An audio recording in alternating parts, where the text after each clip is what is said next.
ప్రపంచ దేశాల్లో ఒక గొప్ప రాజకీయ నాయకుడు కావాలంటే, మరలా చెప్తున్నా, గొప్ప రాజకీయ నాయకుడు ఎవరవుతారో తెలుసా? ఎవడైతే ఎక్కువ మందిని చంపుతాడో వాడే గొప్ప రాజకీయ నాయకుడు అయిపోతాడు. హల్లెలూయా.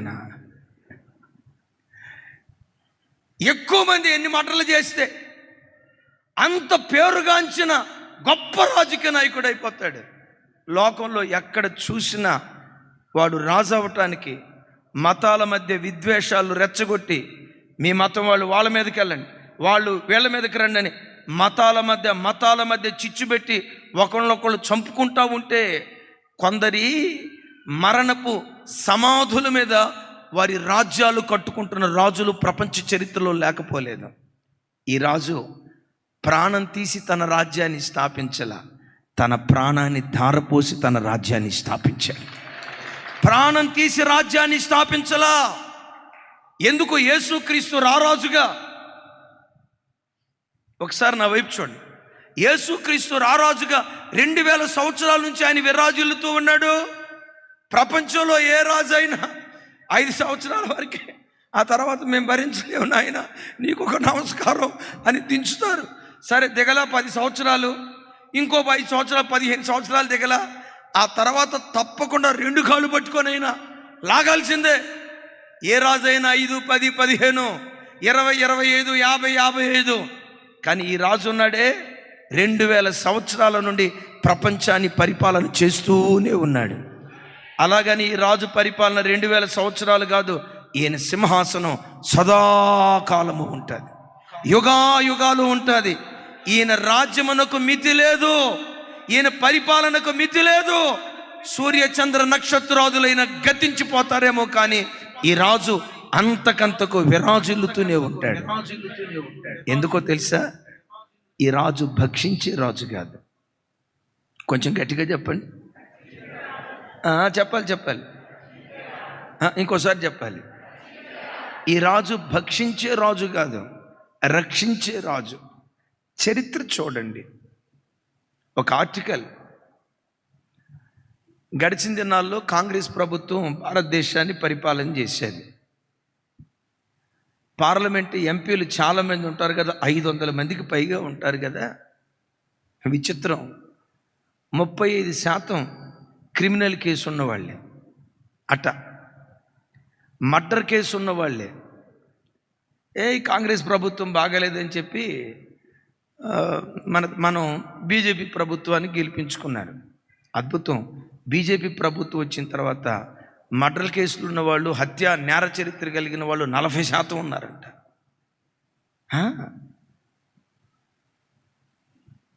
ప్రపంచంలో ఎవడు గొప్ప రాజకీయ నాయకుడైనా జనాలను చంపి, మతాల మధ్య విద్వేషాలు రెచ్చగొట్టి, ఎవరు మెజారిటీగా ఉంటారో ఆ మెజారిటీ మతస్థులను మైనారిటీ మీదకి ఉసిగొల్పి లేనివి ఉన్నట్లుగా చేసి జనాల ప్రాణాలు తీసి జనాల సమాధుల మీద వీళ్ళ సామ్రాజ్యాలు కట్టుకుంటున్నారు. ఈ రాజు చరిత్ర చూడండి. ఈయన గుర్రం మీద రాలేదు. ఈ రాజు ఈ రాజు గుర్రం మీద రాలా, గాడిద మీద వచ్చాడు. గుర్రం మీద వచ్చే రాజు యుద్ధం చేస్తానంటాడు. కానీ ఈ రాజు అంటాడు, నేను యుద్ధం చేసే రాజును కాదు, యుద్ధాలు మాన్పే రాజును. భూదిగంతముల వరకు యుద్ధములు మాన్పువాడు, విల్లు విరుచువాడు, బల్యమును తెగ నరుకువాడు, యుద్ధ రథాలను అగ్నిలో కాల్చివేసే శాంతి కాముకుడైన రాజు ఈ రాజు. ఈ రాజు రక్షించేవాడే గాని భక్షించేవాడు కాదు. హల్లెలూయా. వేటిలో నుంచి రక్షిస్తాడు. ఈ గాడిద కట్టబడింది. చెప్పండి, ఏమైంది? ఏమంటే మనం కూడా ఒకప్పుడు గాడిదలవే. అన్నా అంత మాట అనొద్దన్నా అని అనకండి. మీకు ఎప్పుడైనా కోపం వచ్చిందనుకోండి, పిల్లల్ని పట్టుకొని ఏమంటారు చెప్పండి? రే గాడిద. ఇది సరిపోక అడ్డగాడిద. మరి అది ఎక్కడి నుంచి వచ్చిందో నాకు తెలియదు, నిలువు గాడిద అంటారు కదా. అవును, కొన్ని గాడిద బుద్ధులే మనవి. ఈ గాడిదలు ఒకప్పుడు సినిమాల దగ్గర కట్టబడ్డాయి, బ్రాందీ షాపుల దగ్గర కట్టబడ్డాయి, పేకాట దగ్గర కట్టబడ్డాయి, వ్యభిచారపు కొంపల దగ్గర కట్టబడ్డాయి, దొంగతనాల దగ్గర కట్టబడ్డాయి, మూఢ నమ్మకాల దగ్గర కట్టబడ్డాయి, అంధవిశ్వాసాల దగ్గర కట్టబడ్డాయి, రకరకాలైన సాంఘిక దురాచారాల దగ్గర ఈ గాడిదలు కట్టబడ్డాయి. ఈ గాడిదలు కట్టబడిన పరంపరలో ఓ పరంపర చెప్తాను. వెధవరాల్ని శుభకార్యానికి పిలవకూడదు. అమ్మో వెధవరాలు వస్తూ ఉంటే మనకు ఎదురొస్తుందంటే అశుభం. వెధవరాలి ముఖం పొద్దున్నే లేవటంతో చూడకూడదు అని సమాజం వెధవరాల్ని చిన్న చూపు చూసి పక్కన పెట్టింది. ఏ బిడ్డైనా చిన్నతనంలో తల్లిని తండ్రిని కోల్పోతే వీడు పుట్టడంతో వాళ్ళ నాన్న చచ్చిపోయాడంటే వీడు దురదృష్ట జాతకుడు. వాళ్ళ నాన్నను చంపి వీడు బతికాడు. వీడు ముఖం చూడకూడదు. వాడు తండ్రిని కోల్పోయాడు, తల్లిని కోల్పోయాడు. ఆ బిడ్డకు ఆదరణ కావాలా, సూటిపోటి మాటలు కావాలా? భర్తను కోల్పోయింది సార్. భర్తను కోల్పోయి జీవితంలో నిండు యవ్వన వయసులో ఒంటరిగా మిగిలిపోయింది. పిల్లలను పెంచుకోవడం కష్టమైపోతుంది. పని స్థలానికి వెళ్తే ప్రతివాడు వెకిలిగా చూస్తున్నాడు. ఒంటరిగా ఉంది, మగ దిక్కు లేదని ప్రతివాడు, నక్కను చూసిన ప్రతివాడు వేటగాడవుతాడన్నట్లుగా వెధవరాలను చూసిన ప్రతివాడు వేటగాడ వెకిలిగా ప్రవర్తిస్తున్నాడు. ఎలా బ్రతకాలో అర్థం కాక ఏడుస్తూ బిక్కుబిక్కుమంటూ భయపడుతూ ఆ వెధవరాలు బ్రతుకుతూ ఉంటే ఆ వెధవరాలను చూసి సమాజం ఏం చేస్తుంది? ఇది ముండమోపిది, దీని రాత మంచిది కాబట్టి భర్త చచ్చిపోయాడు, దీని ముఖం చూడకూడదని చిన్నచూపు చూసింది. దైవజనమా, ప్రపంచంలో వెధవరాలను ప్రేమించటం ప్రపంచానికి నేర్పిన ఏకైక దేవుడు నేను ప్రకటించే రారాజైన ప్రభు అయిన యేసుక్రీస్తు వారు. తండ్రి లేని వారికి నేను తండ్రిని, వెధవరాండ్రకు న్యాయకర్తను, తండ్రి లేని బిడ్డలకు నేను తండ్రిగా నిలవబడతానని తండ్రి లేని బిడ్డల పక్షాన నిలవబడిన దేవుడు ప్రపంచంలో ఎవరైనా ఉన్నారంటే నేను ప్రకటించే రారాజు, నేను ప్రకటించే రారాజు. అందుకని యెరూషలేములో ప్రవేశించేటప్పుడు ఈయన అందరు రాజుల వంటి వాడు కాదయ్యా. ప్రజలు కట్ల చేత కట్టబడ్డారు, సాంఘిక దురాచారాల చేత కట్టబడ్డారు, మూఢ నమ్మకాల చేత కట్టబడ్డారు. ఆ కట్లు విప్పగలిగే ఏకైక రక్షకుడు ప్రభువైన యేసుక్రీస్తు వారు. కట్టబడిన గాడిదను ఎవడైనా విప్పగలడా? ఏ గాడిద? వ్యసనాలకు కట్టబడిన గాడిద. మీకు తెలుసా, వ్యసనాలకు కట్టబడిన గాడిదలను విడిపించగలిగే ఏకైక దేవుడు ప్రభువైన యేసుక్రీస్తు వారు. కొంచెం గట్టిగా చెప్దాం ఆమేన్. యేసు తప్ప ప్రపంచంలో మరెవ్వరూ పాపిని పవిత్రుడిగా మార్చలేరు, దుర్నీతిపరుని నీతిపరుడిగా మార్చలేరు. యేసు తప్ప బంధకాల మధ్యలో కూరుకుపోయిన వ్యక్తిని ఆ బంధకాలలో నుంచి లేవనెత్తలేరు. అందుకనే ఈ రాజు రక్షకుడు. నేను మిమ్మల్ని అడుగుతా, యెరూషలేములో ప్రవేశించేటప్పుడు వీళ్ళు బిగ్గరగా ఏమని కేకలేశారు? ఇందాక చెప్పే కదా, హోసన్నా హోసన్నా హోసన్నా, ప్రభు పేరిట వచ్చువాడు స్తుతించబడును గాక, హోసన్నా అని కేకలేశారు కదా. హోసన్నా అనే పేరుకున్న అర్థం ఏంటంటే ఇప్పుడే రక్షించుమి అని అర్థం. అనండి గట్టిగా. హిబ్రూలో చెప్పండిలే, తెలుగు వద్దు కానీ పెద్దగా. హోసన్నా, హోసన్నా, హోసన్నా అంటే రేపు రక్షించు కాదు, ఎల్లుండి రక్షించు కాదు. జక్కయ్య ఇంటికి వచ్చి ఈ రక్షకుడు అంటాడు, జక్కయ్య నేడు నీ ఇంటికి రక్షణ వచ్చి ఉన్నది. ఎప్పుడు? ఇంకోసారి తమ్ముడు నా వైపు చూడు. రేపు మారతా, వాయిదా వేయకు. రేపు నా జీవితాన్ని మార్చుకుంటా, వాయిదా వేయకు. రేపు నా బ్రతుకును దిద్దుకుంటా, వాయిదా వేయకు. ఈ దేవుడు రేపటికి మాత్రమే దేవుడు కాదు, దానికి మించి నేటికి నీ బ్రతుకులో రక్షకుడు. అందుకని కొరింథీ పత్రికలో అంటాడు కదా, ఇదే మిక్కిలి అనుకూలమైన సమయం, ఇదే రక్షణ దినం. దేవుడు నీతో మాట్లాడుతున్నప్పుడే బంధకాల నుంచి విడిపించబడి ప్రభు తట్టు త్రిప్పబట్టడానికి నిన్ను సమర్పించుకోవాలి. నేను వారం తర్వాత మారుతానయ్యా, రేపు మారుతానయ్యా, తర్వాత మారుతానయ్యా, రక్షణకు పొరపాటున వాయిదా వేయకూడదు. ఓ భక్తుడు అంటాడు కదా, రేపు అనేదానికి రూపు లేదు, రేపు అనేదానికి ఇంకోసారి రేపు అనేదానికి రూపు లేదు. హోసన్నా అంటే నేడే రక్షించుమి, ఇప్పుడే రక్షించుమి అని ఆ మాటకున్న అర్థం. దైవజనమ, ఏ బంధకాల మధ్యలో నువ్వు బంధించబడి ఈరోజు ఆరాధనకు వచ్చినా, త్రాగుడు బంధకంలో ఉన్నావా, పోర్నోగ్రఫీ బంధకంలో ఉన్నావా? అక్రమ సంబంధాల బంధకంలో ఉన్నావా? ఏ బంధకాల మధ్యలో నువ్వు బంధించబడ్డావో నాకు తెలియదు. అయితే ఒక మాట, నువ్వు కూర్చున్న చోటే ఇప్పుడే నన్ను రక్షించయ్యా, ఈరోజే నా బ్రతుకు మార్చుకుంటాను అని నోరు తెరిచి నువ్వు ప్రార్థన చేయగలిగితే ఉన్నత స్థలము నుండి తన హస్తాన్ని చాపి నువ్వు కూరుకుపోయిన జగటగల దొంగ ఊపిలో నుండి లేవనెత్తటానికి నా దేవుడి శక్తి కలిగిన వాడు.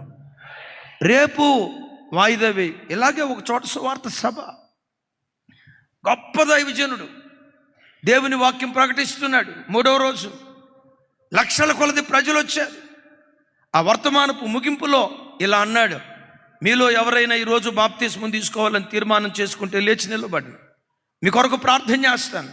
రాత్రిపూట దైవజనులు బాప్తిస్మం ఇస్తున్నారు, తీర్మానం చేసుకునే బిడ్డలు లేచి నిలబడండి అని ఆ ముగింపు సభలో చెప్తున్నాడు. ఎంతోమంది యవనులు, యవన చెల్లెళ్ళు, పెద్దవాళ్ళు, వృద్ధులు నేను బాప్తిస్మం తీసుకుంటా అని లేచి నిలవబడ్డారు. దైవజనుడు వేల మంది ప్రజలు నిలవబడితే సంతోషంగా ఒక్కొక్కళ్ళని చూస్తూ ప్రార్థన చేస్తున్నాడు. ఈలోపు ఒక యవన అమ్మాయి నిలవబడినట్లుగానే నిలవబడి టకామని కూర్చొని సడన్గా ఆ కార్యక్రమం మధ్యలో డైరీ ఓపెన్ చేసి డైరీలో ఏదో రాస్తుందట. సేవకుడు చూశాడు, ఈ అమ్మాయి నిలవబడినట్లుగానే నిలవబడి బాప్తిస్మం తీసుకుంటానని తీర్మానం చేసుకొని మరలా వెంటనే కూర్చొని డైరీలో ఏదో రాస్తుంది, ఏంటి పిల్ల అని అనుకున్నాడు. సరేలే ఏమైందోలే అని చెప్పి సేవకుడు తన కార్యక్రమాన్ని ముగించాడు. ప్రార్థన అయిపోయింది, అటు బాప్తిసాల కార్యక్రమం జరుగుతుంది. సేవకుడు తనకు ఏర్పాటు చేసిన హోటల్కి వెళ్ళాడు. సరిగ్గా మధ్యరాత్రి 12:30 ప్రాంతంలో సేవకుడు గది దగ్గరికి ఎవరో వచ్చి టపా తలుపు కొడుతున్నారు. తలుపు తీశాడు. తనకు పరిచారకుడిగా నియమించబడిన అబ్బాయి తలుపు కొడుతున్నాడు. ఏంటి బాబు ఈ టైంలో తలుపు కొడుతున్నావు? అయ్యా, మన హోటల్ ఎదురుగా భయంకరమైన యాక్సిడెంట్ అయిందయ్యా. హోటల్ ఎదురుగా భయంకరమైన యాక్సిడెంట్ అయితే నన్ను ఎందుకు లేపుతున్నావయ్యా? ఆ యాక్సిడెంట్లో చనిపోయింది ఎవరో కాదయ్యా, మన ప్రార్థనకు వచ్చిన అమ్మాయి అయ్యా. ఆ మాట వినటంతో లక్షల కొలది ప్రజలు ప్రార్థనకు వచ్చారే. ప్రార్థనకు వచ్చిన అమ్మాయి చనిపోయిందా? గుండెలు అవిసేటట్లుగా పరిగెత్తుకుంటా కిందకి వెళ్ళాడు. ఎవరో ఈ అమ్మాయిని చూస్తే ఇందాక లేచి నిలబడి కూర్చుందే ఆ అమ్మాయి. ఈ అమ్మాయిని చూసే కదా ఇందాక. అవును, లేచి నిలబడి కూర్చుంది ఆ అమ్మాయి కదా. అవును, నిలబడినట్లుగానే నిలబడి కూర్చుని డైరీలో ఏదో రాసింది కదా. ఏమి రాసింది డైరీలో? వేరే వాళ్ళ డైరీ ముట్టుకోకూడదు, సేవకుడికి తెలుసు. కానీ ఏదో రాసింది. ఏమి రాసిందో చూద్దామని చెప్పి డైరీ ఓపెన్ చేస్తే డైరీలో రాసిందట, దేవా, నీ కొరకు బ్రతుకుదామని తీర్మానం చేసుకున్నా, కానీ ఈ ఒక్క సంవత్సరం నాకు అవకాశం ఇవ్వయ్యా. ఈ ఒక్క సంవత్సరం లోకంలో ఎంజాయ్ చేయాల్సినంత ఎంజాయ్ చేస్తాను. మరలా వచ్చే సంవత్సరం మాకు మీటింగ్స్ జరుగుతాయి కదా, వచ్చే సంవత్సరం మీటింగ్స్లో తప్పకుండా నేను మారు మనసు పొంది బాప్తిస్మం తీసుకుంటానయ్యా, వచ్చే సంవత్సరం మీటింగ్లో తీసుకుంటానయ్యా అని రాసింది. రక్షణ వాయిదా వేసింది. వచ్చే సంవత్సరం మీటింగ్లో తీసుకుంటాను అన్న బిడ్డ వచ్చే సంవత్సరం వచ్చింది, మీటింగులు జరిగాయి, కానీ ఆ మీటింగులో ఈ బిడ్డ లేదు. భయపెట్టాలని నేను ఈ మాట చెప్పట్లా. ప్రభు నీతో మాట్లాడినప్పుడే, దేవుని వాక్యం చేత దేవుడు నిన్ను సంధించినప్పుడే, నీ బ్రతుకును దిద్దుకోమని దేవునిని హెచ్చరించినప్పుడే, నువ్వు ఉన్న చోటే ఇప్పుడే నన్ను రక్షించయ్యా, నేడే నాలో ఓ గొప్ప విప్లవాత్మకమైన మార్పు కలిగేటట్లుగా నా పట్ల కార్యం చేయ్యా అని నువ్వు ప్రార్థన చేయగలిగితే లోకపు రాజులు భక్షిస్తారేమో, నేను ప్రకటించే రాజు రక్షించే రారాజు. చప్పుడు కొడుతూ ఆయనకి స్తోత్రాలు చెప్దాం. రైట్. 4వది, ఈ రారాజు నమ్మకమైన రారాజు అనండి. ఇంకోసారి చెప్పండి, నమ్మకమైన రారాజు. అలాగని లోకంలో ఉన్న రాజులందరూ అపనమ్మకస్తులు అనను, కానీ ఎక్కువ శాతం కొందరు అపనమ్మకస్తులైన అపనమ్మకస్తులైన రాజులు. వీళ్ళందరూ రాజులు. ఈయన ఎలాంటి రాజు? ఈ రాజు నమ్మకమైన రాజు. నమ్మకమైన రాజు అని చెప్పడానికి కారణం ఏంటంటే, ఈయన రాకమునిపే, యెరూషలేము ప్రవేశించక మునిపే 500 సంవత్సరాల క్రితం జకర్యా గ్రంథంలో ప్రవచించాడు. నీ రాజు సాత్వికుడై, నీతిపరుడై, దీనుడై, భారవాహకమైన గాడిద పిల్ల ఎక్కి సియోను నీ వద్దకు వస్తూ ఉన్నాడు. ఉత్సహించి సంతోషించు అంటే నేను మీ దగ్గరకు వస్తాను అని 500 సంవత్సరాల క్రితం జకర్యా గ్రంథంలో ప్రవచించాడు. చూడండి ఆ మాట. జకర్యా గ్రంథం 9వ అధ్యాయం 9వ వచనం.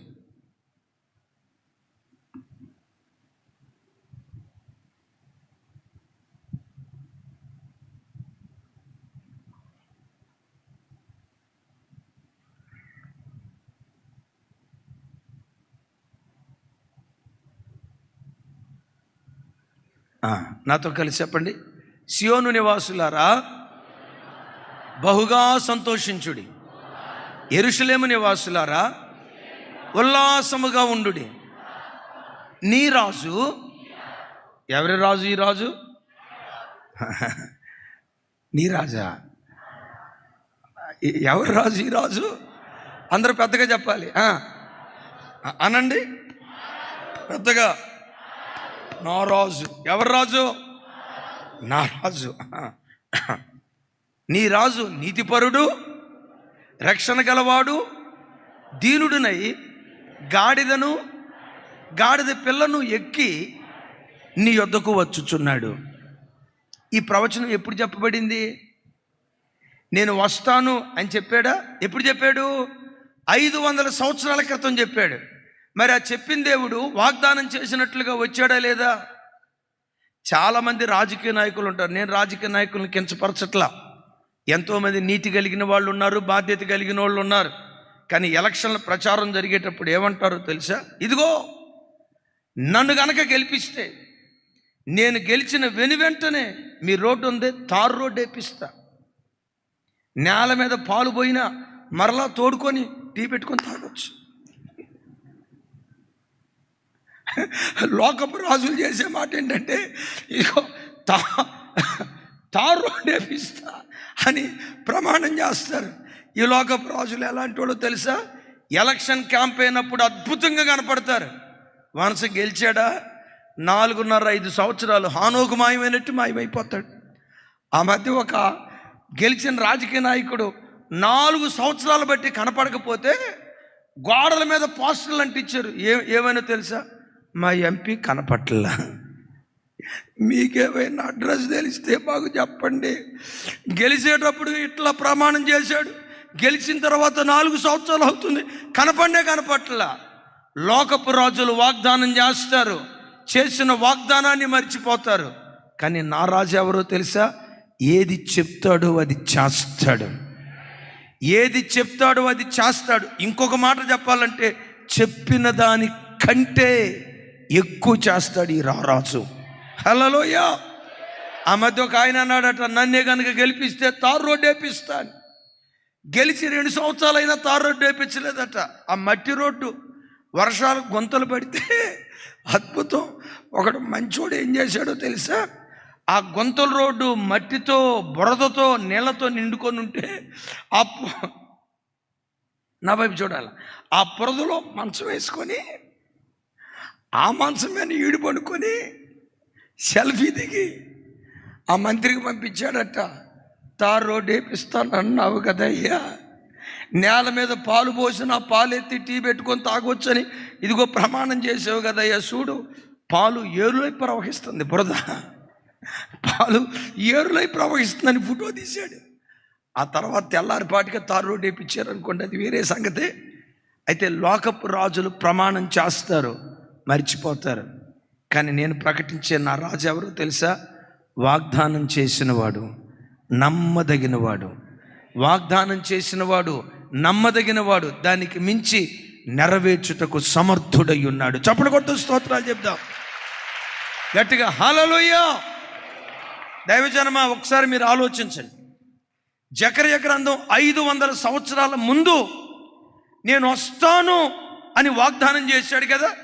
వచ్చారా లేదా? వచ్చారా లేదా? నా వైపు చూడు.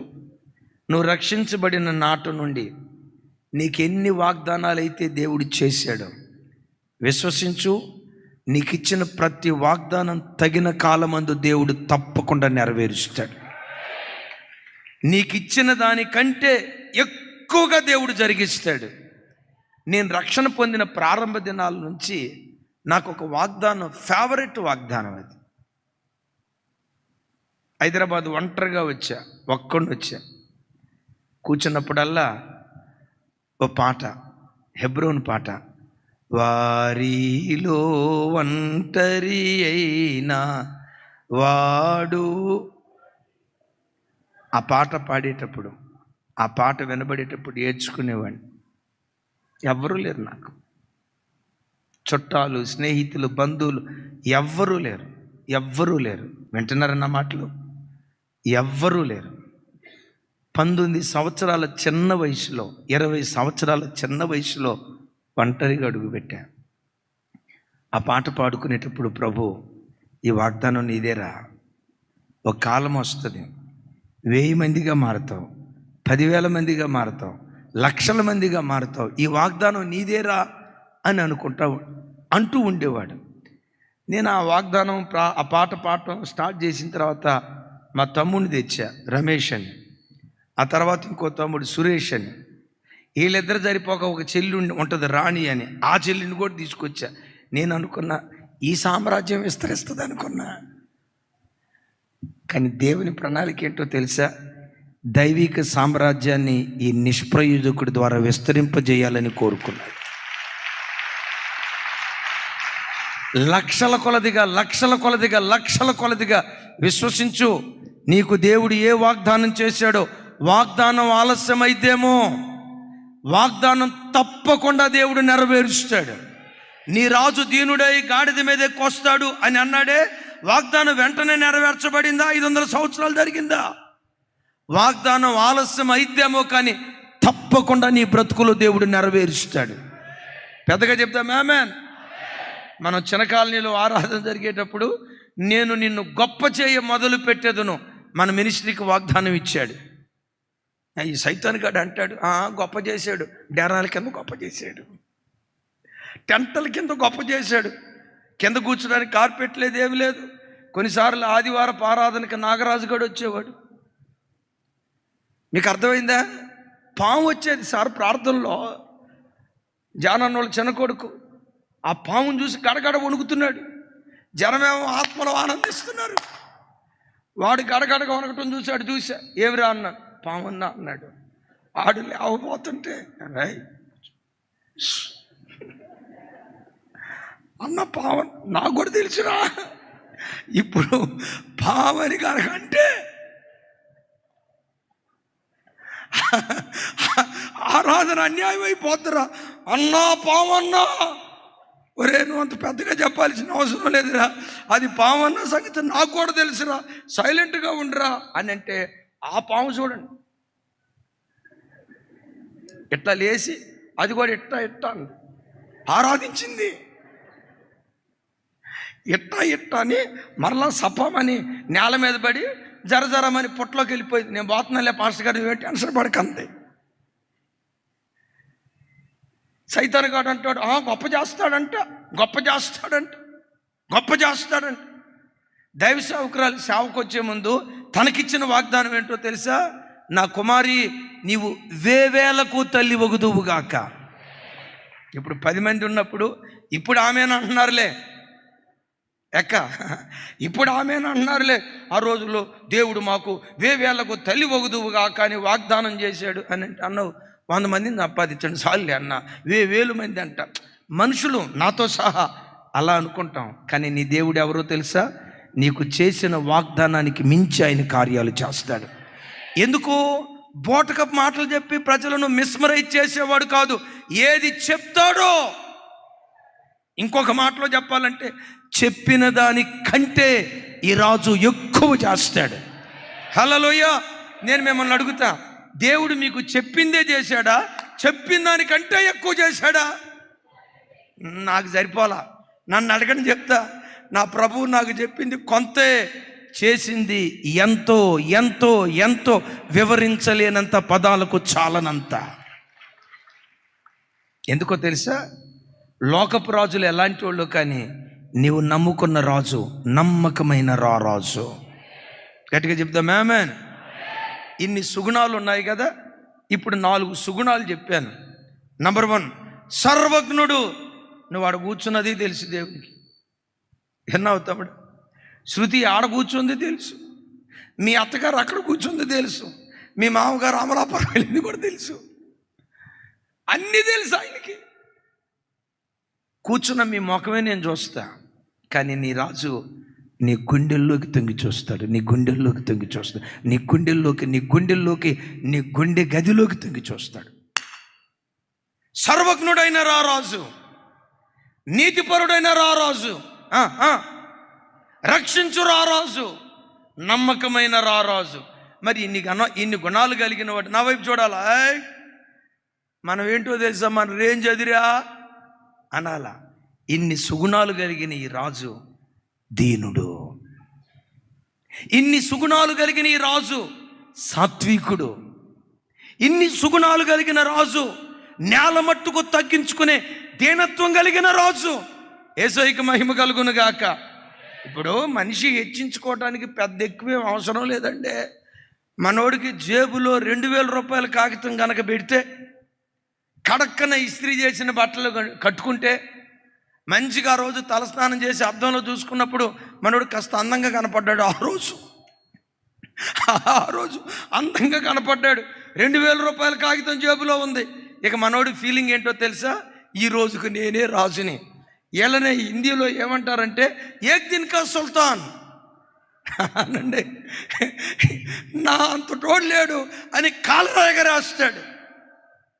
ఈ సృష్టిలో సుగుణాలు కలిగిన దేవుడు ఎవరైనా ఉన్నారా అంటే, సద్గుణాలు కలిగిన దేవుడు ఎవరైనా ఉన్నారా అంటే, సుగుణాల సంపన్నుడు ఎవరైనా ఉన్నారంటే ఒకే ఒక్క ఆయన. ఆయనే మన ఆరాధ్య దైవం ప్రభు అయిన యేసు క్రీస్తు వారు. సద్గుణ రాశి, సుగుణాల సంపన్నుడు, 10,000 మంది పురుషుల మధ్యలో పురుషోత్తముడైన దేవుడు. ఆయన వంటివాడు, ఆయనకు సమమైన వాడు, ఆయనకు పోటీ అయిన వాడు సృష్టిలో ఎవ్వడూ లేడు. కానీ ఇన్ని సుగుణాలు కలిగిన వాడు ఎలాంటి వాడు? అందుకనే అన్ని నామముల కంటే మహోన్నతమైన నామంగా విరాజిల్లుతూ ఉంది ప్రభు అయిన యేసుక్రీస్తు వారి నామం.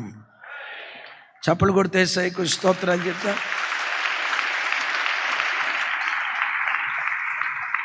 ఒక విలువైన మాట చెప్పి నేను ముగిస్తాను. సెకండ్ సెషన్లో ఇప్పుడేమో భూలోకపు రాజులు, పరలోకపు రారాజు గురించి. సెకండ్ సెషన్లో ప్రవక్త అయిన బిలాము వర్సెస్ బిలాము గాడిద, ఈ రెండింటి మధ్య. థర్డ్ సెషన్లో బేత్పగే వర్సెస్ బేతనియా. ఇదేదో క్రికెట్ మ్యాచ్ అనుకునేరు కాక, రైట్? క్రికెట్ మ్యాచ్ కాదు. సరే వినండి, ఆఖరి మాట విలువైన మాట.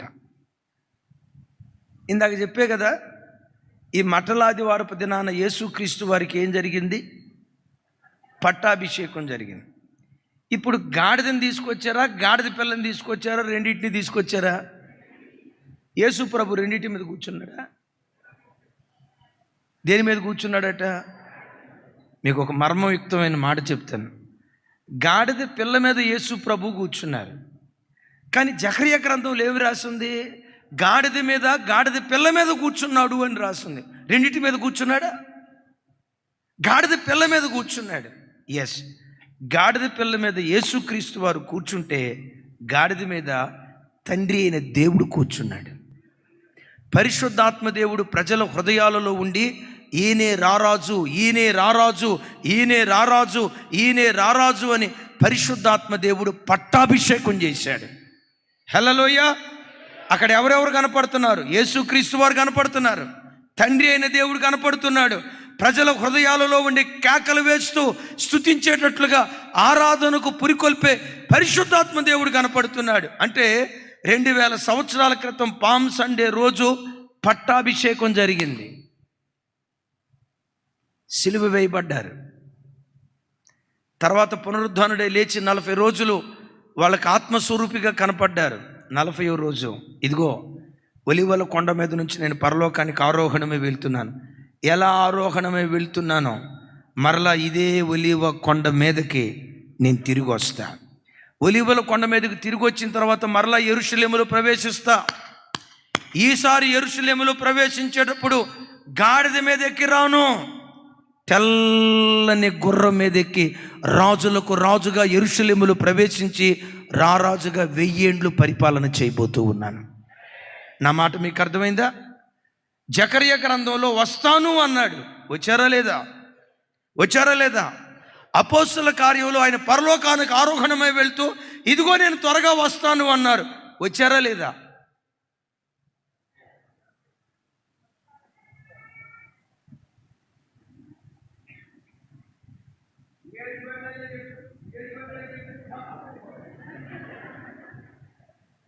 నా వైపు చూడాలి.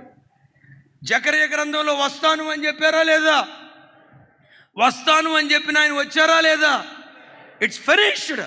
ఓకే, ఇప్పుడు అపోస్తల కార్యంలో పరలోకానికి ఆరోహణమై వెళ్తూ ఎలా ఆరోహణమై వెళ్తున్నానో మరలా అదే రీతిగా దిగి వస్తాను అని అన్నాడు. త్వరగా వస్తానన్నాడు, వచ్చారా లేదా? రాలా, కానీ ఖచ్చితంగా వస్తాడు.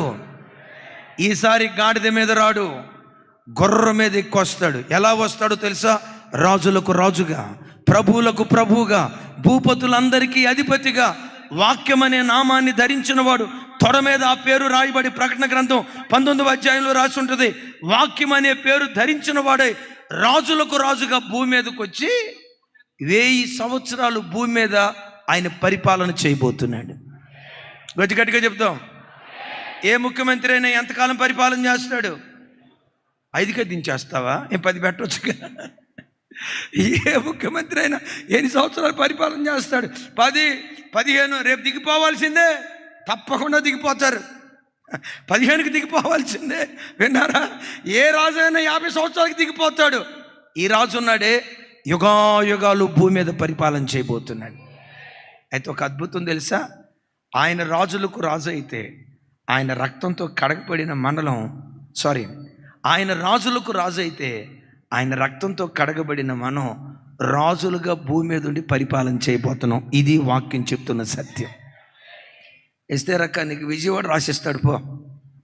రమేష్ అన్న, మరి మీది విజయవాడే, మీరు పంచుకుంటే పంచుకోండి. రైట్ అన్న, మీకు నూజివీడు, మీకు రవణక్కపేట. వాళ్ళు ఎట్ట చూస్తున్నారంటే పద్దాకలా రవణక్కపేట ఎందుకన్నా? నవా మీది వరంగల్, సికింద్రాబాద్ కావాలా? మరి మేమేం కావాలా? పిచ్చోళ్ళారా, ఈరోజు ఏమీ లేని వాళ్ళగా కనపడతాం. రేపు ప్రపంచాన్ని ఏలబోయే రాజులు మనమే, ప్రపంచాన్ని ఏలబోయే ప్రభువులు మనమే. ఆయన రాజుల రాజుగా ఉండి ప్రపంచాన్ని ఏలుబడి చేస్తూ ఉంటే ఆయన రక్తంతో కడగబడిన మనం సామంత రాజులుగా ఉండి సృష్టిని పరిపాలన చేయబోతున్నాం. ఈ దేవుడు బోటకపు మాటలు చెప్పి ప్రజలను ఉప్పి తప్పింపజేసేవాడు కాదు. ఏది చెప్పాడో, అబ్రహమా నీ సంతానాన్ని ఆకాశ నక్షత్రాల వలె విస్తరింప చేస్తాను అన్నాడా లేదా? అబ్రహాము ఆ వాగ్దానాన్ని అనుభవించాడా? తాను బ్రతికున్న దినాల్లో ఆ వాగ్దానాన్ని అనుభవించాడా? ఆకాశ నక్షత్రాల వలె విస్తరింపజేస్తానన్నాడు. ఆయన ఒక్క కొడుకునిచ్చాడు. వాగ్దానం చేసిన వాడు నమ్మదగిన వాడు అన్నాం కదా. ఈరోజు 800 కోట్ల మంది ప్రజలు భూమి మీద ఉంటే ఈ 800 కోట్ల మంది ప్రజల్లో 600 కోట్ల మంది ప్రజలకు పైగా అబ్రహాము సంతానమే. వాగ్దానం చేసిన వాడు నమ్మదగిన వాడు. ఆ రారాజు ప్రత్యక్షత కొరకు ఎదురు చూద్దాం. ఆయన ప్రత్యక్షమయ్యాడా? రెప్పపాటు కాలంలో రూపాంతరం చెంది పరలోకానికి చేరి యుగాయుగాలు ప్రభుతో కూడా ఉండే భాగ్యం దేవుడు మనందరికీ దయచేయును గాక.